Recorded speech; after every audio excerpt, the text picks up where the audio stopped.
Mane rakanaka nditete Gire. Tasangana zvakare muchirongwa chedu chekukurukura kwatinoita nezvatinosangana nazvo. Nhasi ndoda kukurukura nezve inheritance yevana. Ndakarerekera kumwana mukomana mumhuri nemhuri isina mwana mukomana. Kuti chivanhu chedu chakare chaiti mwana mukomana vasikana vanga vasingamboonekwi kunzi vanowana anything at all kana baba vakafa. Mirai ndione ndibvise pana iri kutaurawo foni ndenchida kuona macomments.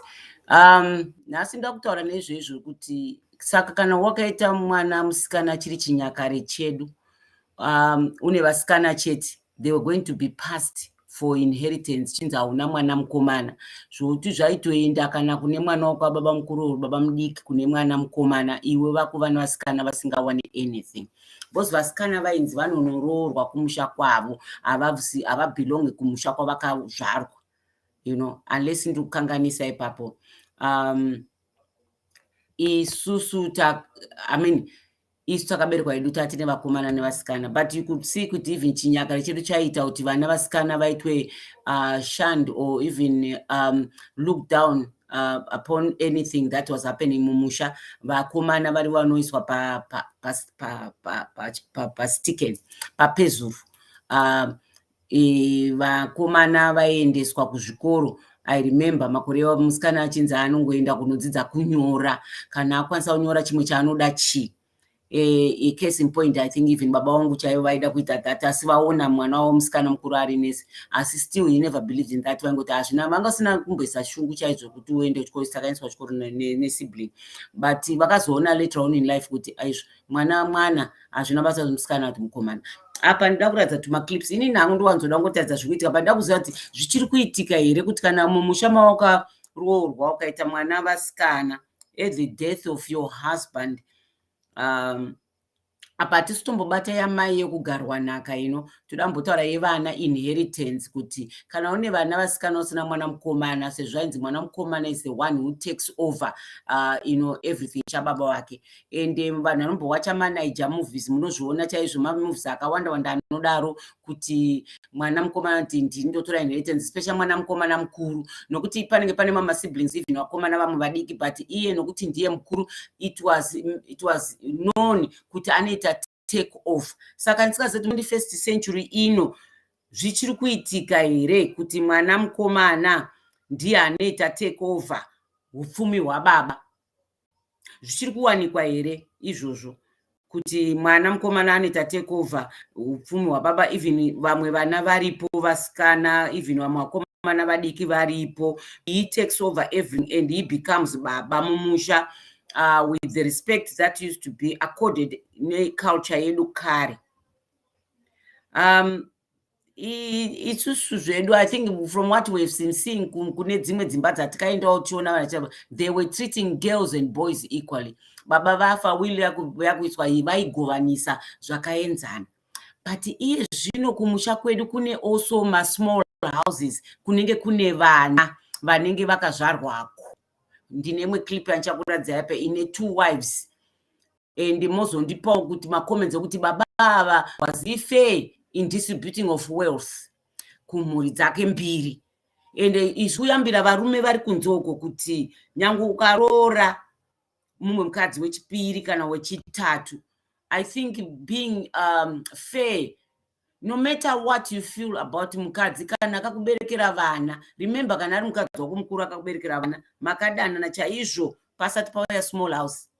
Small house yakaine zvainouyawo nazvo, but remember somebody's strengths in a relationship yamuri, vakadzi vaunavo, it could be somebody's weakness. So you, from both you can gain the weaknesses and strength, they become even stronger, because my weakness unaona muno unaona ari ma strength, ma stroke unaona ari ma weaknesses. I'm not encouraging you to meet my too, but what I'm just saying is zvakanaka here zvekuti kusarura kwakadaro kuti vana vanosiyaniswa. ivo vana makabereka vana ava mese, it's why would you ostracize vana vako even kuti vasikana. Ndikaimbisa zvangu karuyo ndakamira kuti mumbouya apo ndiye inotaura nezvinaka.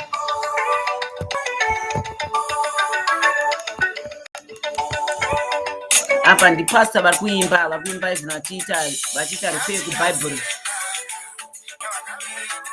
yevana vedu. Haisi kuti mwana mukomana kana kuti mwana musikana. Gadzirai nhaka yevana venyu. I'm coming.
Nhaka haisi kunzi ndemwana komana chete, vanasikana zvavo vakomana zvavo, mwana wese mwana wako. Ndo emphasis apa, kana kuti mukomana kana musikana.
Inakai akona kuti mwana mukomana anowana zvakasiyana nemusikana aiwa. Mwana musikana mwana mukomana vana. Ndo zvandiri kuemphasize nhasi this 21st century takaita vana ngavapuwe zvakaenzana kubva kumubereki. Mukomana kana musikana. Tiri maKristu, ndaisa ruyo nokuti muchiKristu muchiita reference ana Jobhu, vana niSoromoni, munosiyira nhaka vana vedu.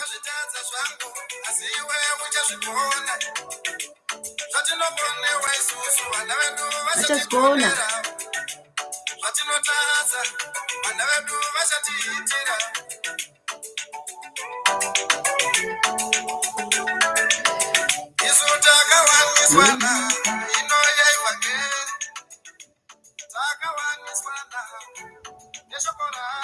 All right. I'll leave this running a bit. Okay. Saka teams manje. Saka ndotienda kuti munobvumirana neni papa kuti wakomborerwa nechipo chemwana musikana, wamba waita musikana, wamba waita futi musikana mukomana hangauyi. Saka do you have to vana ava vaitwe penalized to get their father's inheritance nenyaya kuti vakaberekwa vari vasikana here? Zvichiri kuitika here kuti kana wakabereka mumusha umu wakabereka vana vasikana, musi wafa murume wako, vana vasikana havana chavakawana, kwakaenda kunotsvagwa mwana wako wababa mukuru uri kwababa munini mukomana kuti ave head of that family. Kana wafirwa nemurume, can't you give mwana wako musikana mvura kuti ave head of the family yenyu iyoyo, achinoripota kuna uncle kune anything else who has been chosen by the family? Handizvinzwisisi nokuti handione kusiyana kwazvo whether ndichanoroorwa kunzo kunchenda. I'm still a child okwamapanda. It doesn't change anything. Handizoti zvinochinja sei nokuti pamwe nokuti ndakunopuwa sene ndosaka kwauya madouble barrels mazuva ano kwakunzi mapanda Jones, mapanda chideme, hypernated, nokuti kuda kuti I didn't cut off my lineage nokunoroorwa ndichinzi ndakunzi Mrs Jones. Ndakaenda kuita extension yekubva kwangu kuzvarwa kunoita extension yekwa Jones. Saka vanhu vakuisa double barrel mapanda Jones so that uvepo usadrope mapanda uyu, nokuti mudropero waitwa mapanda kuratidza kuti watoita assimilate rumba wanzi wawo ikoko kwawaenda. Ndosaka paka pachinetsa. Saka izvozvo nokuti takuita double barrel kuratidza kuti we are still connected to that house somehow as mapanda Jones. Saka ndine chiri is just an extension, like we extend imba, asi I'm still attached to the main foundation of my house. Tiri pakudaro ndiri chiringoda kuenda pakuti zvichiri kuitika here, mubvunzo uyu wandabvunza, zvichiri kuitika here kana vakambosangana nazvo vakazvinzwawo zvichiitika kumaraini kwavo, zvichiri kuitika here kuti munhu akanga akazvara vana vasikana mumhuri, they are bypassed for inheritance vana ivavo nokuti vasikana. Ndafunga izvi nokuti ndichiwatcha this movie handida kuti muonei. Murume akafa anga akazviitira musha wake wakanaka. Anko vamva vauya vakati nokuti ndikutovadzinga pamba ipapo. Ndazati kune vachiri kuitirwa here kunzoko, especially muZimbabwe, kune anything like that here happening kuti wakaita vana vasikana, murume akafa asina will. Pakadaro so kana varume vane vana vasikana kunzoko muzati zvinhu zvinogona sekubaba munini vari kuseka-seka nhasi vati b unenge usisipo.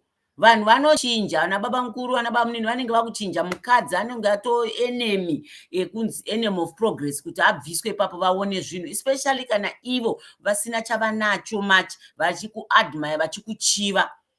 This uncle anyway went ahead and killed his brother, but kuti akwanise kuti aite take over this, but it's a movie. But is it happening kuti unochiva so much zvemukoma wako zvaakashandira nedikitauro munin'ina and you wish them dead so that you can take over? Sevenzai muito zvenyu. And remember mukoma wekusenza kwaita achidikitira kudaro aisenzera ivo vana vamukuita disinheritor, vana vaisenzera nokuti zvaimupa that incentive. Vazhinji we have a purpose nokuti kwakatarisa extension yemhuri yawapuwa wakuti vana. Saka ifanira kuti kusenza kwemunhu asina mhuri or something kwakasiyana nemunhu ane vana kumba, and you can see even the changes in the way they approach stuff in life. Munhu asina vana anongofunga iye pachake, so you find it are limited to what they want to do, and even the drive and everything. The drive they have is for me and me myself I. But munhu ane mhuri anoita that drive with I want my children to have a better life, I want my children to have what I didn't have. I think tese tine vana with that purpose in life. Saka inika ndasenza zvandaita izvi ndine vana vasikana. Why would someone want to take over zvinhu zvangu zvandasenzera mhuri iyo yakandipa that purpose yokuenda kuti ndinosenza? You think you just want to take over nokuti ndakaita mwana musikana. I went to work in Senzama 24 hours, sometimes not coming back home. I worked for these same kids who are girls to you. To me, they are my children and I love them. They might be just a girl to me. Ndakamutarisa kudai, I see my image. Munhu womurume anenge akatarisa mwana wake musikana. Saka inini kana makuti society or even culture yedu ichiti mwana musikana haafaniri kuita inherit upfumi hwababa wake nokuti is a girl. That's not what mufi zvaaitarisa pamwana wake. If you knew, maybe kana achitaura nemi even ari mupenyu aikudza kuti I will do anything for these girls. These girls are my life. These girls are me. Saka mimi muchonzwa achitaura zvakadaro mune muchifunga kuti ari kutaurei. Do you think kwaari did it make any difference that vana vakabuda vari vasikana instead of boys? Kwaari mwana akabuda ari image yake. Whether akabuda mwana uyo asiri mukomana sekufunga kwenyu kuti mwana mukomana ndiye angari mazuva iwayo achinyaka. Tongoti chinyakare nokuti I don't think zvinhu zvichaitika. Chinyakare chaikudzwa mwana mukomana. Mukadzi aita mwana mukomana anoitwa, iwo kana mboita mwana musikana. One thing tisingadi kubata zvedu iyoyo. Varume havanongoramba chiti uri kundizvarira vana vasikana, not know kuti iye ndiye the chief cause wokuti vana havazvarwa vakoma. Chaibata iyoyo. Nanhasi nyange munhu akadzidza, ndakaona munhu akadzidza. I mean, akanga akadzidza. When I say kudzidza ndozvati kutosvika kudoctorate of letters vachinzi professor. Kuratidza kuti biology vakatenge vakatoidzidza chaizvo. But at the same time, chinyakare chakaita take over biology iyoyo. Nokuti mukadzi paakanoita mwana wechi4, he refused even to go to the hospital kunona mwana. Why do you keep on giving me girls? Yes. Ndinoita mwana ndega. He doesn't know he's the one with the 2 chromosomes which are supposed to change the sex of the baby. Saka iye ndiye mubiki wekeke. Raita mbodza unda kuti inini ndindaitisa mbodza keke. Andisiri ndaita mbodza keke. Iye ndiye mubiki wekeke. Kana usina undipa majarini akakwana, how do you expect kuti ndichaita ndakakuita sugar nezai? Ndipe zvose, then you find what you want. Haikona kuti undipa pachishota my ingredients. You expect kuti ndichabika pound cake. Ndoribika say pound cake. You get what you get. So kana inini sendakaita vana vakomana, I'll be heralded mumusha nokuti zvonza uone ava vanonzi vakadzi. I don't know kuti vanenge vakaita vana vasikana vanonzi havasi vakadzi here. It's something chanchaiziva chaitika, and I know kuti mbuya wangu ini vakaita 5 boys and vaifamba mumusha, vaifamba handaifamba sepeacock nokuti vainzi auone ndo kunonzi kuroora nokuti vakavati ba 5 big ones, big eagles 5 eagles. Hanzi ndo mudzimai kauyu. Hanzi ndaifamba sepeacock ini and ndakatsvuka kudai ndigozoti vana ndaingoti pam vakomana vachingouya pam. Chinyakare, ngati tochiti chinyakare ichocho in this modern day age. Mwana akabuda nyangwe ari musikana, unofanira kupururudza. Kazhinji vanhu vanoti aiwa chero ari okay and what, but deep down anenge achiti ndodawo mukomana. Anoda mukomana anonziwo junior. Akamboverenga rimwe novel rakanga rine vana vasikana, babava nekuti he really wanted a boy. Saka vana vaiva nemazita ekunzi Frankie, Georgie, with an IE. Frankie with an IE. Mumwe chainzani zviya. Was it vaiva nemazita iwayo anoda kungu, he had 4 girls and vose vanga nemazita iwayo ane ka intonation ke boys name but kachizongochinjiridzwa kuti musikana. Yes, tese inini nyange ndaidawo mwana musikana. Having 3 boys, I always thought at least one of them should have been a girl. Nganipuwo kana one musikana.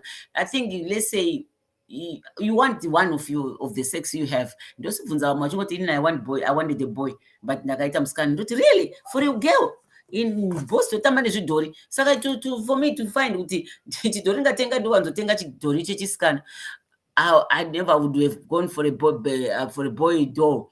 But zvatotaura zvokuti kana wapuwa tinotenda Mwari chero vari vapenyu ari right. Anditi ndo zvinhu zvatotenda. Saka ndirambopa tumaclips, ndogara ndichingoda kungoisa tumaclips vandosangana tukuti tigadzirise upenyu hwedu that way. Vana musikana mwana musikana. Iyi clip ifilm anyway. I don't think it's a real story. Saka iyi film randikaona online ndakaita kuti ndifunge zvokutaura kuti zvinhu zvichiri kuitika here. Mirai, ndinongotadza just a bit of the film. Baba munini vachibrega nemba yemukoma kumwana womusikana mumwe arikuda kunogara mumba imomo chinzi achida kutakura piro, asi mukoma wangu akasenza. Mukoma akasenza. Properties are better than what we have here. Abi? Yes. It's gas boost. Papa, that one suits me. Especially. We enjoy it too. Where is your conscience? Exactly. If I hear you open your mouth to say that rubbish again, Get out! If I hear you open your mouth, I ask you to go inside, pack your things, so that you will go. You are here talking rubbish. Oh, Danny now. So born. Papa, okay, no. I am not going anywhere with you people. I can never be part of this conspiracy. Whether you call it conspiracy or call, that is your own business. Listen, if you fail to go in and take your things and follow us, you will cease to be my own child. Bakam! Owaneti! Owane! Shakam! You have ceased being my father. I have disowned you long ago. Oh, Sherry, are you mad? Thank you, my daughter. Thank you, my daughter.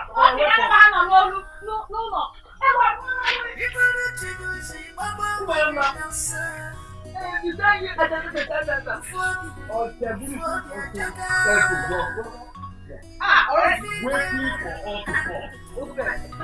Let me carry you.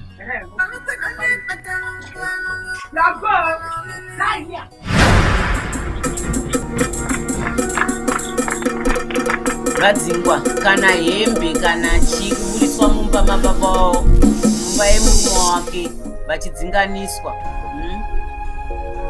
Vadzingwa pamba kuti varume makatarisa here apa. This is what you live in. Kana uchinzi manyora here wiri maitozanzi aiwe. No. Wiri ngarinyorwe. Vanhu vaverenge vagocontesta but at least manyora wiri. We have to go back. We cannot continue running. Let's go back. Let's go back to our house. Mama Miko, Mama Choma is right too. We have to go back. How can Uncle Zeribe just sack us from our house like that? Mama, Sister Masi and Choma, they are right. Let's go back and fight too. Go to where? You are fighting with what? Those people have guns. And they are ready to shed blood. So what do we do now? Should we continue running? Let us go to Nani Okapor's house. Yes. What if those boys refuse to listen to him? My thoughts exactly. We have the Igwe now. But for now, let us just go.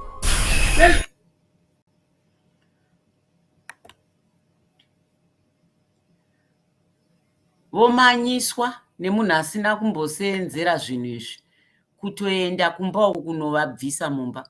Ndo zvinosara zvichiitika kumhuri yako. Iwe wafa waenda. Hamuna kusiya wiri. Baba munini waifunga munin'ina kuti vanenge vari right vachikuchengeta mhuri yako. Havachengeti nokuti vanoda zvinhu. Ende vanenge vadzinga vana ava nokuti vana vasikana. Ende baba munini vagara totaura kuti ndiri kuuya kuzotora imba iyi.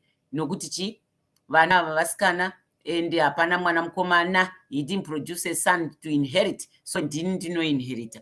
Handiziva kuti zvichiri kuitika here mu21st century. Kana zvichiri kuitika matotanga ezvino vana baba uko munyore mawiri enyu. Kana kutrusta brother yako or anything. Kana mafa people change. Especially if they didn't have anything of theirs. Munhu ari poor.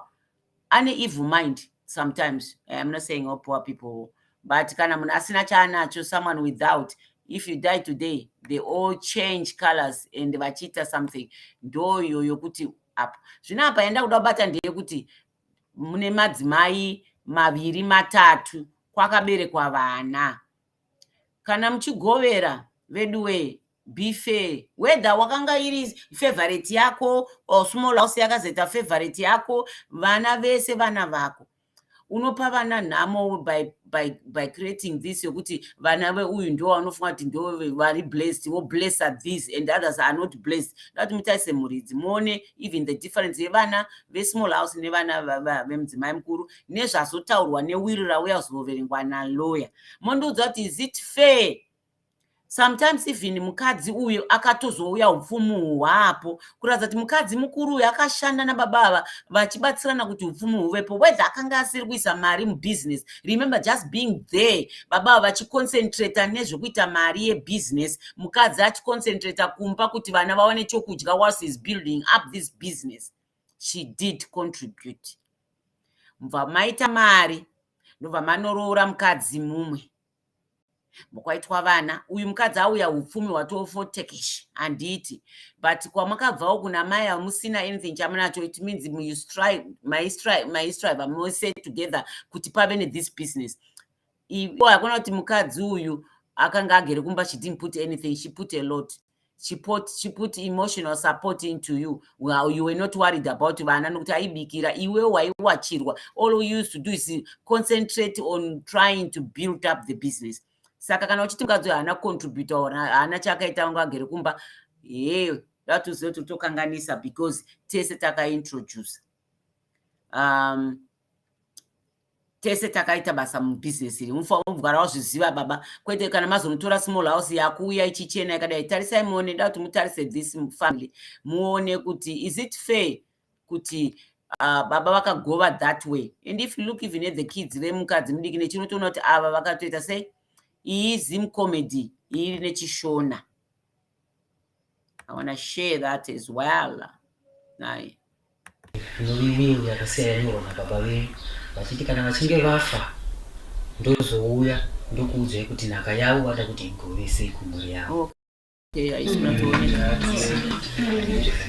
Tafara nekukusivai. Inini ndine mukadzi muhondo wemufi, ndine mai matemai vacho, mune vana vangu 4. Wekutanga uyu unonzi Jatweru, uyu Paida, uyu Bleki naNetsai. Inini ndine mai matemai vechipiri, nevana vangu 2, Dimba naJedza, ndo last born yavo. Zvakanaka. Regai nditi tisati tatanga kuverenga zvinhu zvakanyorwa mukati mewill yakanyorwa nababa venyu, tine mashoko andiraungotawo ndingokuudzirei mashoma. Will iyi baba venyu ndo vakauya kwandiri selera ravo, tikanyora tiri pamwe chete. Tanyora tiri pamwe chete ndobva ndaisa signature yangu ini selera ravo, ivowo vakaisawo signature yavo. Saka zvinhu zviri mukati mewill randakabata iyo hapana chinopikiswa, nekuti inini hapana sarudzo yangu yandakaita ipapa, isarudzo yababa venyu. Saka meno kana paina ane chekutaura tisati tatanga zvedu titange. Mfunga ngokuti pana ane chekutaura munokwanisa kuendera mberi nekuverenga magwara. Right, panapa pakanyorwa kunzi tofanira kutangira ku1st wife, pakatongotonzi senzeni matemai, ndofunga ndima amai. Right, senzeni matemai hanzi anopiwa huku dzezvizizi zvihuta zviri zvinheya, ndo zvakanyorwa panapa pamusoro. Number 2 pakanzi Paida matemai, hanzi anowana, panapa pakanyorwa kunzi nhaka yaamai vavo haina kugoviwa. Saka zvinhu izvozvo ndo zvichapiwa Paida nekuti zvichiri mumusha menyu. Zvokuona imbatya nemaplesi asi hanzi zvinhu izvozvo nhaka yamai iri apa tinowana vayababa. 3 pana Bleki hanzi achanotora kudivi rekutoilet kumunda kujecha, hanzi kana arambwa nemurume wake ndokwaanonovakira ikoko. Touya number 4 kune musikana anonzi Netsai. Netsai hanzi zvoni anonotora imba yehuswa yavakasiya vavaka yakaita zvekudonhera mukati, yakaita zvekupira, iri kunzi rimwe saidi racho rakatsemuka, ndo imba yanzi ichatorwa naNetsai iyo panhaka yababa wake. Right, touya mukomana anonzi Jatweru matemai. Right, Jatweru matemai hanzi ndakasiya order bike rerudzi rweRaleigh ndora achatora Asi harina risina mavhiri risina keria risina hembe chinongori chimutanda chete ndozvaakanzizva achatora izvozvo vari kuombere mbotaurirai osu right toya kuimba diki yakanzi second wife kuna vhovho matemai Vai mukadzi ofunga mudiki. ndimamai Ewa ndini. alright pana vhovho matemai akanzi achatora imba iri Glenora ndo chande iri imba yavhovho neshop nebhawa zviri kuGlenora izvi inzwai ndo zvavachawana pechitu pacho pakanyorwa Dimba Matemai. Dimba Matemai hanzi achatora tractor havhesa trailer yetractor nepurazi riri kuzvishavani. Pamusoro ndombobvunza mukutaura kuti pakanzi purazi pakanyatsonyorwa kunzi Dimba irapo. Ndofunga mukomana unenge wakanatsoenda kuchikoro apo panzi Dimba. Ofisani loya ini zvokuverenga zvinondinetsa ndati pakanyorwa kunzi Dimba ire manyatsoverenga zvakanaka here. Ndokumbira ndidzokorodze zvakare. Dimba Matemai hanzi anofanira kutora tractor harvester netrailer yetractor nepurazi riri kuzvishavani. Loya hazvibuda bcause inini ndini mukomana mukuru ndindairima kupurazi uko zvinhu zvese zvakatorimwa ukoko ndini saka zvakamunyorwa kuti Dimba apa pakanyorwa kunzi chiapo Dimba anoziva zvekupurazi rapo. Alright, ndokumbiro ndipedze kuverenga wiro ramutozotaura. Pari kunzi right panapa pane mukomana anonzi Jedza Matemai. Jedza Matemai ari kunzi achatora garage rababa wake nematracks 2 ari ikoko ari kunzi ndake. Matracks aya ari kutonzi anotoita cross border. Saka ndingangoti ndouyu rakanyorwa nababa venyu. Aiwa pamusoro kana iwa loya imimi makutoita zvekuratidza kuti mamukuzivana kapi chinhu wanakatama kuita kai chinyatotaura zvakanyorwa baba vangu haungambotisire zvinhu zvamukutora izvozvo Plus futi vakayata apo vamungu vari kupiwa zvinhu zvisina zvitatse mazita kuti ndizvere. Alright, zvakanaka izvo mataura zvese ndazvinzwa. Panapa ndingangoti ndaverenga zvinhu zvakanyorwa nababa venyu. Azvibude izvo zvamukanya azvibude ndakubvunza kuti zvinhu izvi zvakanyorwa nani izvi zvakanyorwa nani hakuna zvinhu zvakadai isi takatanga kuva tiripo izvi vakanyorwa nani bembe iri bembe rakanyorwa nani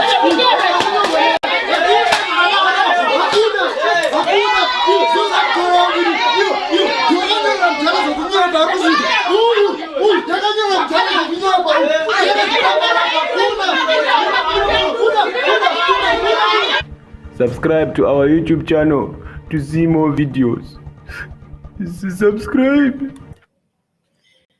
ndo zvinosara zvaakuitika izvi kana musiri fair.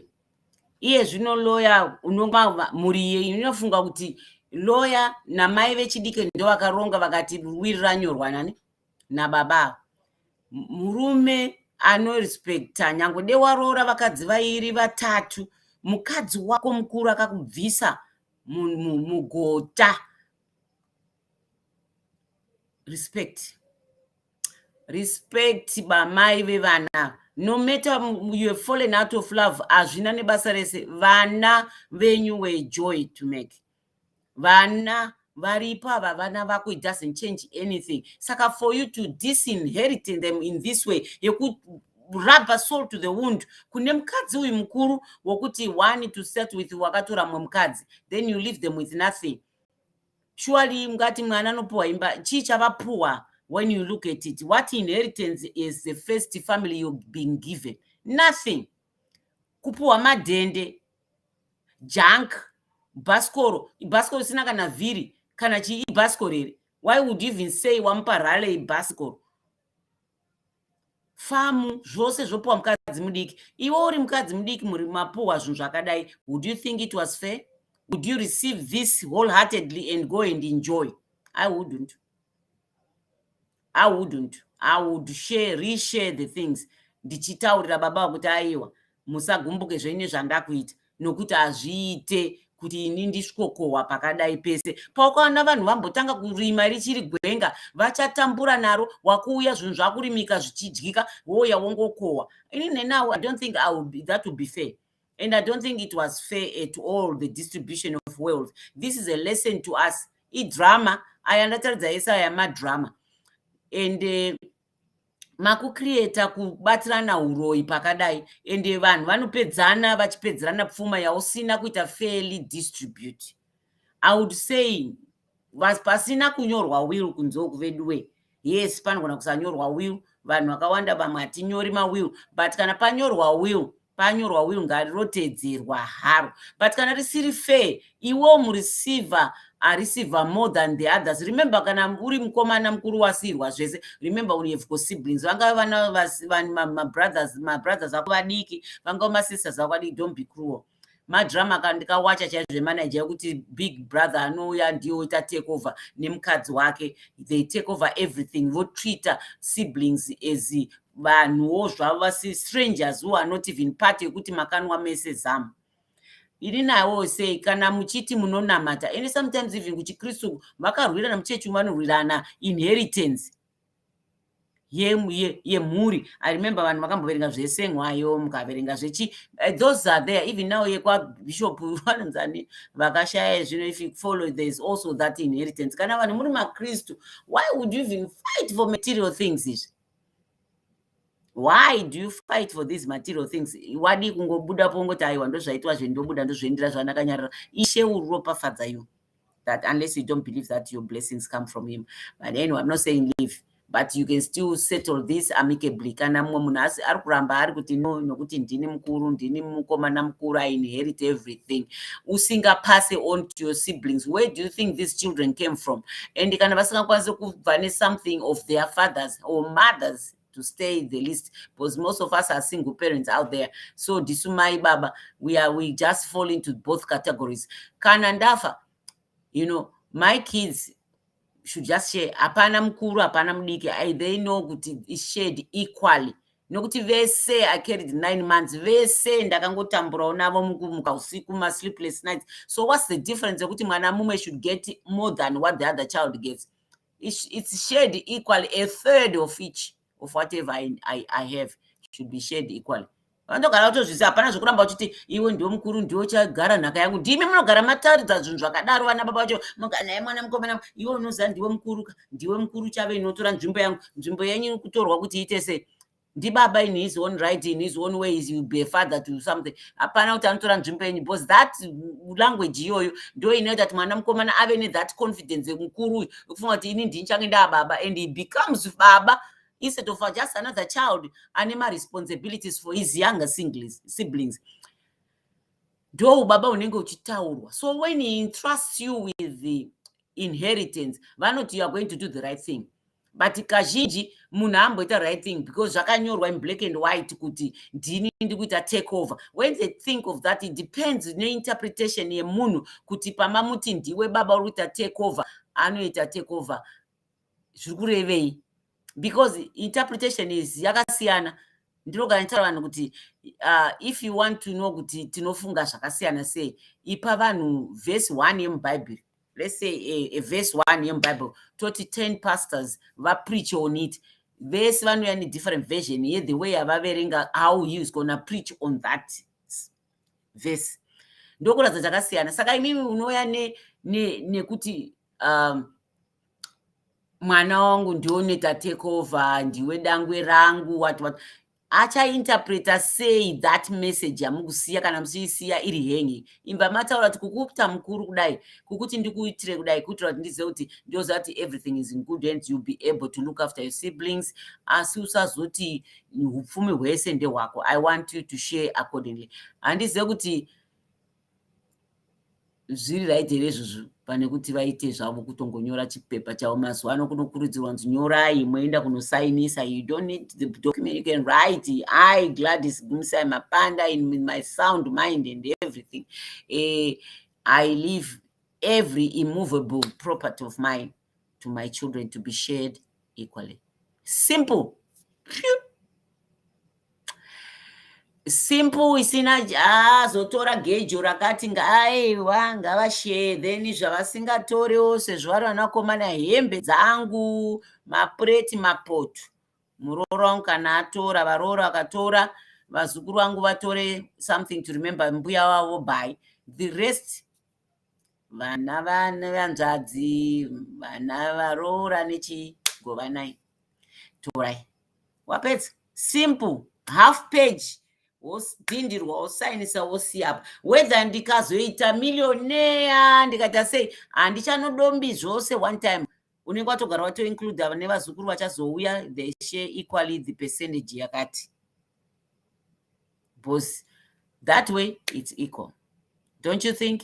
Unenge wapa zviri simple ngonyora unodhindisa wosiya uko master of high court uko kuZimbabwe wosiya kupi mosiya iye zvino unenge uchingotese tonge titarira tosvika kuma 70 80 90 but inyasha dzamwari chipepa chongogara chakanyorwa vanodaiwo vachifunga kuti varipo then waita heart attack vachienda kubasa baba havana changu vakaisa in order saka mhuri yasara kudai zvino ava vanyora zviwiri vanyora wiri ravo vafevha small house kwakupa zvose forgetting mudzimai mukuru kuti ndiye akatanga nawo sho unosirwa zvihuta hanzi zvihuta zvivana zvezvihuta ishiri rudziko ndochiko zvihuta chiko naimi ndodzosirwa shuwali mukadzi mukuru akauya akakubvisa mugota munomusira shiri hanzi shiri hadzisi kana huku anogara pai mukadzi wawadaroyo haana kana paugara pawamusira yezvi kune mwana mukomana mukuru hauna kumupa that respect yekuti mwana wako mukomana mukuru kumuita rombe shuwa and when you look at the way they are dressed the way yamaininavo nevana vavo unongoona kuti papa chingori nepampa nemadiscrepancy kudhara kubva baba vari vapenyu kana maita chipari whether unofunga kuti mukadzi mudiki ndio favorite yako a man aita chipari you need to treat your women equally to avoid ndakanga ndikamboisa mapicture apo epolygamy ndakaisa last time ndakataura nezvepolygamy ndichikuisai mavideos emapolygamist ari muno wechirungu vanogara 2 vakadzi vavo nemurume wavo 1 and whatever as long as you don't show favoritism you find there will be peace in your household chinonetsa varume munema kuti mukatasa mainini vanopfeka zvedesigner even vana vavo the way things are is different wotasa mukadzi mukuru vanenge mbuya vachinyakare even wakamutora ari graduate ezvino have reduced him to having no even ngunga asina kuenda kuchikoro to someone ari illiterate because iye nehumbleness yake yekuti anda imba yake ne whatever she is accepting that and then ukanga watotanga kudaro it means on your demise there will be problems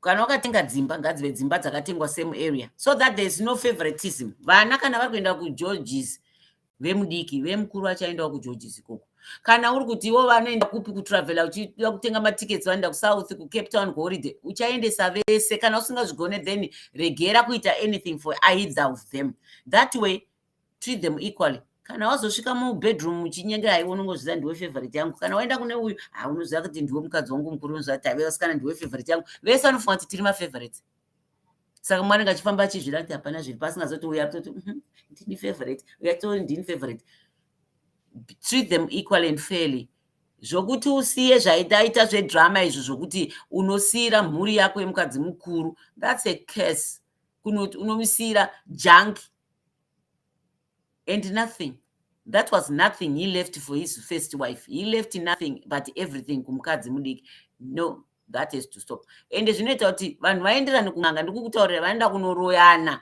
if they can't kill each other they start killing each other for that inheritance inoda kushewa equally so whether mwana vari vasikana whether une vasikana chete vana vakasikwa nemufananidzo wako ita vana the same treatment you would treat a boy you would have in the family remember iwe ndiwo uri kubika makeke ari asingaibve zvakanaka akona kublema ini ndakatakura ini just a house that thing saka izvo kuti housing yangu ndio yo blame for someone who put furniture imomo iri kuchikoka ichidonedza vanhu vachara haisi mhosva yangu iyoyo inini I'm just a house carrying this furniture saka ini ndiripo pakutakura furniture wandipa whether furniture ichanochikoka yakumberi uku yazodi ndiwe waisa furniture iyoyo imomo mumba sorry kuti ndoinza mametaphors akawanda to just try and explain ndira kunzwa ini achibvunza kuti is it right to deny a girl inheritance over a boy zvakanaka here kuti mwanasikana ashayiwe upfumi hwababa wake nokuti mwanasikana pane kunzi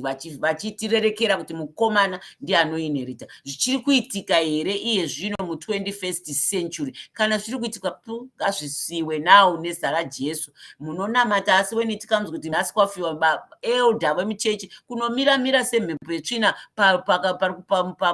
pabrother yafa kuti vatange ndivo kuita take over. Tisiyei. Bhaibheri kutaura kuti Jobho akaita inheritance for both his children, be it girls or boys. Imimi munonamata, itai inheritance yenyu ikave boys and girls, vana vakasikwa nemufananidzo wenyu imi baba, vana vakasikwazve nemufananidzo waMwari. Saka imimi kana muchiti mwanasikana haasi wangu uyu, haasi wenyu akabva kupi? Handiti ndewenyu. Ndimi muri kudaro, ndakuudzai kuti kana muri kundipa ma-ingredients asina kukwana to produce devil's cake, ndo rechocolate zviya kaneni, ngandisi kureva satani, ndikureva riya keke riya rinodiwa nevanhu vakawanda, rine chocolate uku nevanilla. Kana muri kundipa monditi muda that cake muchingondipa chocolate chete kana muchingondipa vanilla, how do you expect me kuti ndikupe iyoyo keke riya and something? Ndipei ma-ingredients akakwana and I'll produce what you want. Ukaramba uchinipawo ma-x, ukaramba usingandipe y kuti inoita x, y na-x, iwo uchingoprodusa ma-x. Imhosva yangu here, ndimi munofanira kuenda unoona kuti moita sei kuti muwane that boy. Saka ndakupa vana vakomana vasikana, they are your image. Treat them like wise and they should be fairly treated. Girl child akangofana neboy child. Saka kana makusiya inheritance kunonzi mukomana chaive chinyakare chiya chaidzvinyirira vanhu vevasikana nevakadzi. Tichabata yekuti kana ndafigwa ini handidi hangu kugarwa naka, saka ini ndosiyira mvura yangu kumwanakomana wangu mukomana ndiye ababa pogeza maoko, unopa baba munini vanova ndivo father figure vemhuri kana zvinhu zvaoma. Makundiita deny inheritance yemurume wangu nokuti ndaramba kugarwa naka, mondidzinga pamusha. Akudza enda kuroorwa ndiani? Ndoda kugarira vana vangu pamusha wakavakwa nemurume wangu. It's a story for another day. But nhasi ndiri kuita kuti mwana mukomana and sibling rivalry over an inheritance. Ndambokuradzai the other movie. Reka ndikuradze imwe movie again. Indoradza kuti drama because ndinoda kuti tsanangure what is happening. People act in these dramas not kuti kungoacta, it's things they see keep on happening. Sibling rivalry over inheritance. Who gets what in a will after someone passes? But are parents really obligated to divide their stuff equally to all their kids? Like, what if there's a child who really was mom's favorite? Or a sibling who just did more for the parents in their time of need? Interesting question. So, lady, what do you guys think? You can't reap the benefits of a relationship that you did not sow into. And I genuinely believe that. I believe that in life, you are by birth somebody's mother, somebody's father. By birth, I am my mother's daughter. I think that it is true that me and my mother's relationship is fruitful because I have sowed into that relationship with my mother. I actually don't have to be my mother's friend. I choose to be my mother's friend. My mother chooses to be my friend. So you're saying if a child hasn't sown into whatever they were born into, that doesn't automatically make you rightfully owed whatever she has? Correct. That to me is, what's that called? Entitlement. And I don't believe in entitlement. I don't think you just are born and like, well, I could treat her my whole life, not be there for her, put her in a home, treat her awful, never come visit her. Oh, but when she dies, I'm gonna get the money. No. How? When? What? I'm not a mother yet, but I am someone's daughter. Do unto others as you want them to do unto you. Mazvinzwa vana and be there for my mother, honor my mother, honor my father. And then I can say when they pass, okay, then I can reap the benefits of maybe what I sowed into them. Like, I think if you're even thinking that way, something's wrong with your thinking on like, when my parents pass, what am I gonna get? Why are you thinking that way? Why don't you be good to your parents while they're alive here because they gave birth to you, they love you, they're kind to you? I think it depends. It's such a hard question because I wonder for a parent what they go through in their mind when they say have to pass on and write out their will. But as a sister to two brothers, I really respect that my parents don't love one more or Yeah, less. for They sure. love them differently. And I know that in all three of our lives, my parents are able to look at us and to be able to discern who needs money in which areas, who's responsible to handle the money in the right ways, and who's generous to honor the money in the way that my family needs. Yeah. Because it's not just your money, it's like whatever money they pass to, you should still help each other in family. Amen. Expect that siblings take it all equally. I think that you should discern as parents who needs the money in different areas and who's qualified to handle the money the way it's meant to be handled. That is tricky because honestly, Adam and I have thought about this. We have 2 children. Up front, you want to equally, distribute the money to your children because children talk. Like, what if the other one says, "Oh, you only got this," and then the other child is like, "Oh, well, I only got this." Yeah. Then you've created some Cain type and of Abel. type of That's true. competitive situation. Yes. So for me, I'm thinking of it Saka kind tete of Gire like vakudza kuti a equally prenup with a you third can of go and whatever act and get married and get inheritance a of post whatever now. is left So after the initially, grandchildren's share.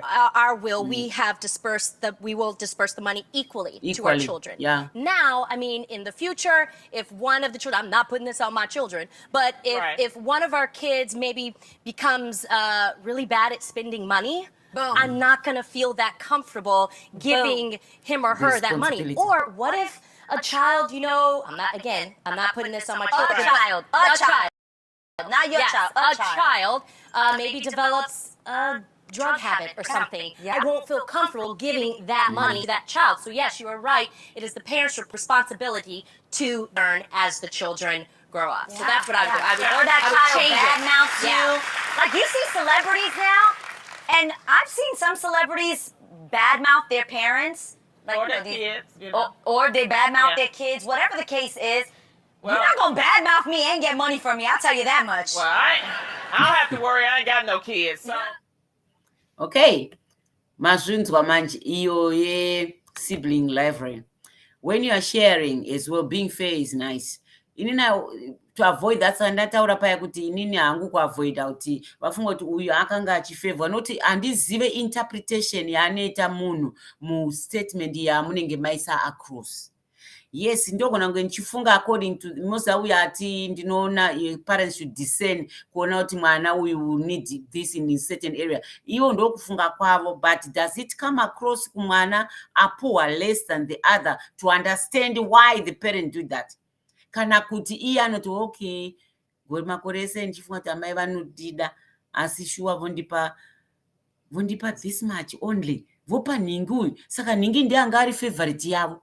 Ndo zvaakuona mustatement muya izvo iwo wapa uchitaura kuti uyu he's doing well. Maybe if I leave maybe 10% for him, just to give him kuti azoti akaona something from my uyu asi kuti well has always struggled. Ndinokuona kwaonoita makore ese mwana vana vako woteredza ndimupe 30%, uyu arege ndimupe 25%. Achiona distribution iya yachidaro uya anobva kuti saka uyapuwa 30% ndiye anga ari favorite yamama, uyu 25% wo ndiaite ini ndini list of them nai, saka ndapuwa 10%. Haachazviona kuti no, vaive nebelief netrust kuti you do better, and even with the 10% I've given you, you even multiply it. She knows that you even make more money from whatever I've left you with. Saka ndichingoti it depends kuti interpretation yacho yakaita sei. So the best thing is ipai vana ini ndinopa equally, ndini uyu indinongopa zvakaenzana zvandinazvo, zvingave zvishoma izvozvo 100 iyo they share that one. And kandakasiya ngati ipai equally, asi munopa equally after only 70% should be shared equally among my children. 30% should be reserved for the grandchildren and should be shared equally as to how many of them will get what as they go. Saka I find kuti ipapo pakadaro panotinetsei kuti handingade kusiya uchiti apa ingoitai zvinhu zviri equal. That way vazoziva kuti handina wandaifavor. Nokuti vese vakabuda apa ndikavayamwisa, yes, vese vanga nema shortcomings, mwe vese vane ma strong points, ma weak points, but it doesn't make them less of how I feel and nokuvaona how I feel towards them, and also kuti kwandiri vanenge zvichiratidza zvakaita sei. So kwandiri no matter my shortcomings, whether what, they are equal because I love them equally. Yes, one of the times you can't love anyone the same, but yes, you need to You need to do that. You can do it. Nokuti kana wakutanga kuita favoritism inoaffecta vana and they will fight. Even waenda unosiya watoita this chasm chisingakwanise kuti chibreak, and they will disintegrate into individuals who will never want to see eye to eye. But even mukufa kwako, make sure you keep them united by being fair. Kana musiri kusiya uyo, iwewo mwana mukomana mukuru asiwa achinzi okay, according to culture ndo yatakuenda pairi, ndiwe mwana mukomana, ndiwe wakuita take over zvinhu zvababa. Then you also have to see to your siblings. Ivawo fair and make sure that your siblings also inherit from what your father has left, even vakakuisa iwewe esemukuru. Pasina pachinzi interstate iya inotaurwa isina will. Saka ndiyo yanhasi. Is it right kuti mwana musikana aitwe denied inheritance over a son, over a boy?